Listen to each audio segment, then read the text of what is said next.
Hi, and welcome to the first grade six weeks science curriculum preview. Today we're going to talk about organisms and the desert biome.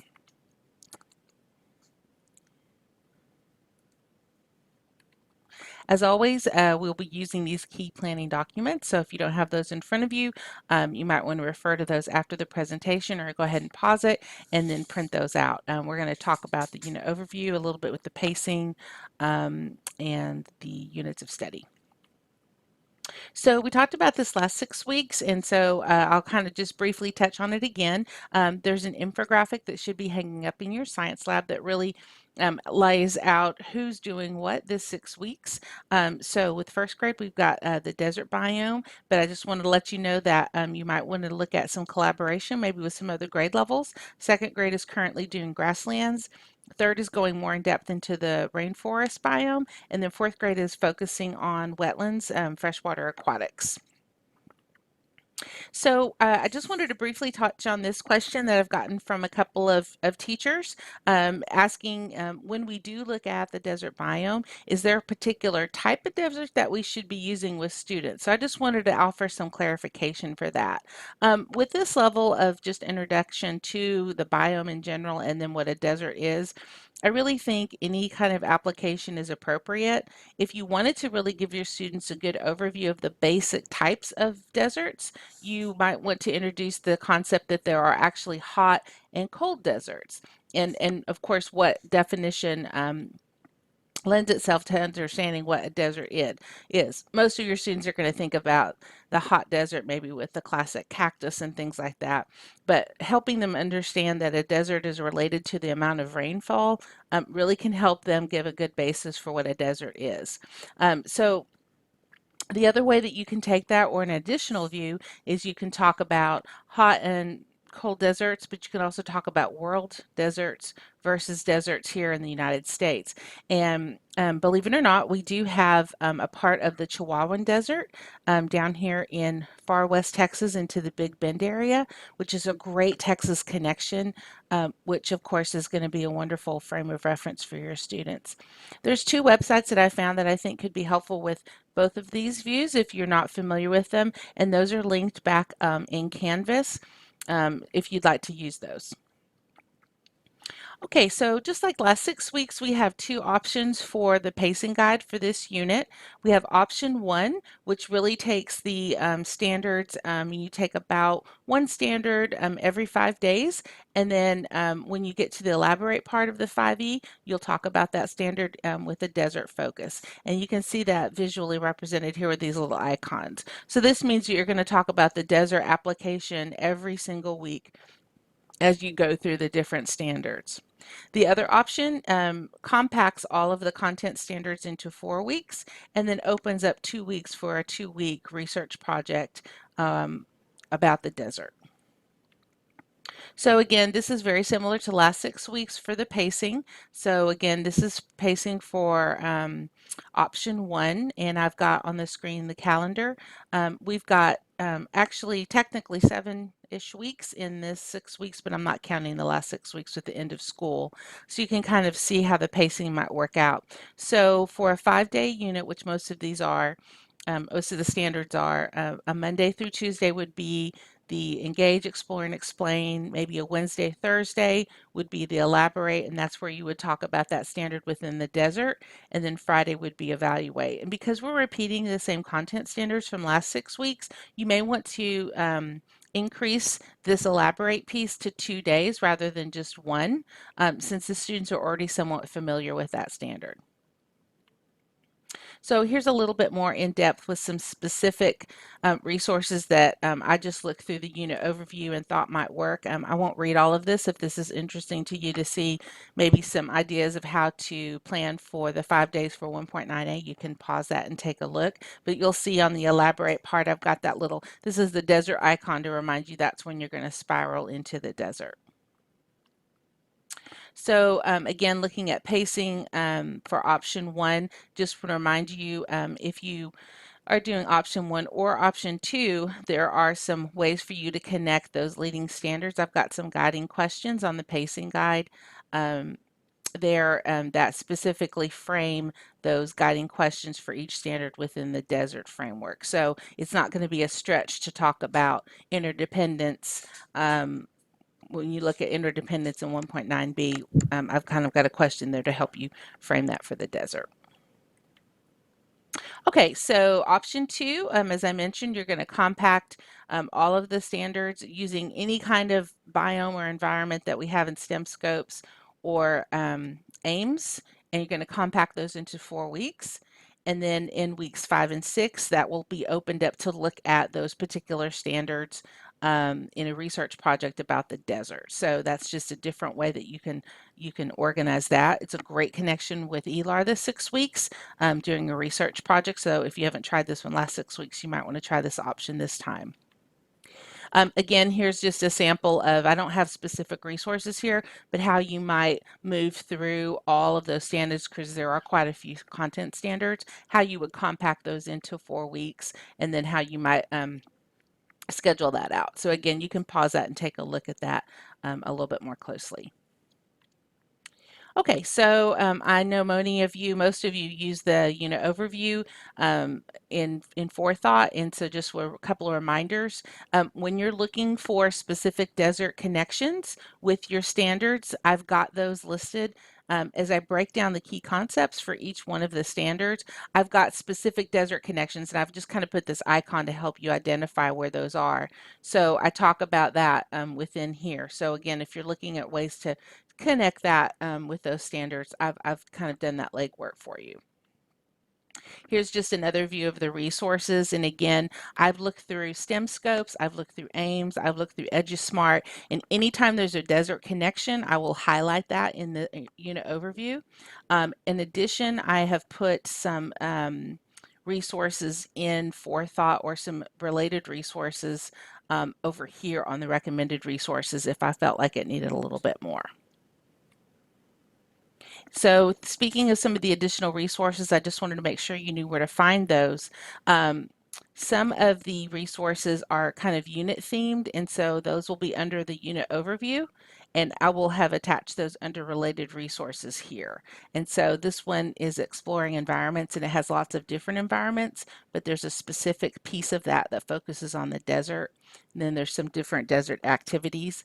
If there's resources that specifically relate to a particular standard that tightly align with that, then I'll hang those resources underneath that particular standard. So here you can see there's some food chain posters and pictures. So again, those additional resources are in 2 different places. I just want to make sure you are aware of those. Okay, a couple of weeks ago, I presented in front of all of the elementary principals about the status of the science lab and then next steps for usage. And they asked me to include some of this framing that I talked to them about in the curriculum previews for you, the teachers. So just as a reminder, as we wrap up the year, I know many of you talk about and use the science Tier 1 priorities in your PLCs. So I just want to remind you that the science labs are there and ready for you to use. And in first grade, if you're not utilizing those on a weekly basis, now's a great time to go ahead and start getting in there.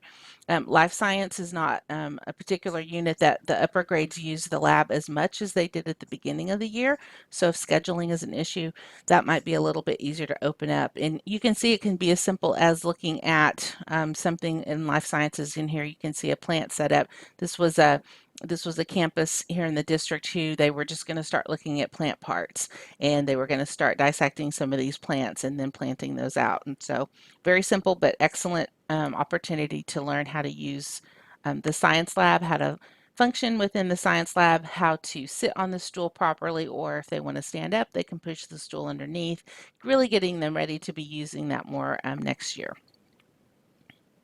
In addition to the science lab, don't forget outside is of course a wonderful place to get that hands-on when we're talking about the 80% of the science instruction for first grade being hands-on. That can happen anywhere, including of course outside. So here are 2 examples of some kiddos here in the district, some kindergarten students working out on their campus, and then some 5th grade students looking, and they found some ladybugs one day when they were walking in to their room, and they started collecting some of the ladybugs. So you'll be surprised once you start to really have your kids start looking for some of the things that you're talking about. You'll be surprised about what you find.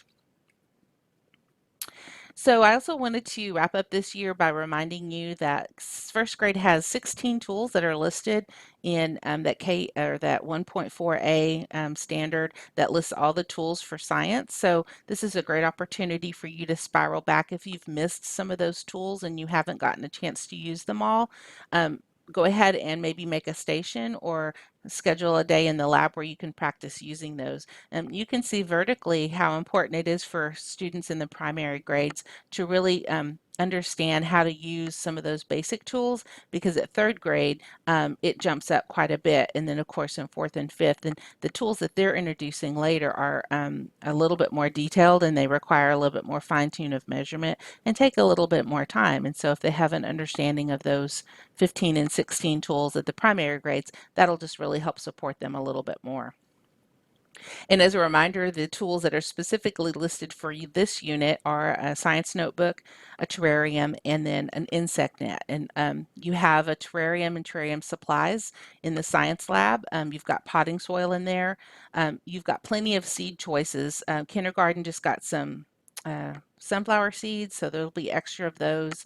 Fourth grade got lima beans and radishes, and I would be surprised if there wasn't some other seeds too, but I know I sent those out this year, so there should be plenty for you to use if you'd like to do that. And then there's also insect nets there in the lab as well. If you are looking for some PD on 5E or how to do hands-on in the lab or outside with your particular grade level, please watch for the summer catalog. I'll have specific sessions for that, and I always tailor those for the grade levels that attend. Kind of lastly, on the resources, I just wanted to remind you as well, if you haven't tried an interactive word wall, this might be a great time for you to kind of jump into that. These two images come from the Science Toolkit Facebook page. So this is Dr. Jackson's Facebook page, and this is where she really posts all of the pictures that teachers send into her when they try different interactive word walls. So I found this picture of the word wall that specifically goes with a standard that's listed for this unit. And I thought you might enjoy seeing what that looks like in a first grade classroom. And you can see that there's evidence of the students actually putting the information up. The teacher just creates the structure for it, and then the students fill in the middle part. And you can also see evidence of them interacting with the standard at the top.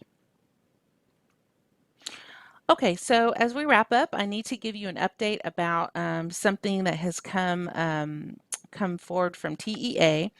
Last fall, TEA selected a committee and asked them to streamline the science standards K through 8. And you can see the timeline of where that project has been on the screen. Where they are now is that the committee has looked at the science standards in your grade level as well as the grade levels before and after. And they also have looked at the content areas other than science in first grade. So for instance, social studies, and they were looking for places to edit, to delete, or clarify the science standards in an attempt to really clean those up before we have our revision in a couple of years. So we are waiting for public feedback from those recommendations, and they will be voting on adopting those recommendations probably in late May or late April or early May. Whatever recommendations come forth and are adopted, I will have a session for you on our district PD day, so you can be very crystal clear about those changes and then give you some time to plan. If you're interested in seeing what's being recommended, I have the links to those recommendations back on the Canvas page. Okay, and then finally, I just want to remind you that I have a s'more that's linked back in Canvas that has two things that I think you'll find valuable. One is professional development that's coming up this spring and summer for science, and also a visual guide to some of the new life science materials in the science lab that I specifically bought for you, and they're ready for you to use. So if you go back into Canvas, you'll see this image, and you can click on it and it will bring up the s'more.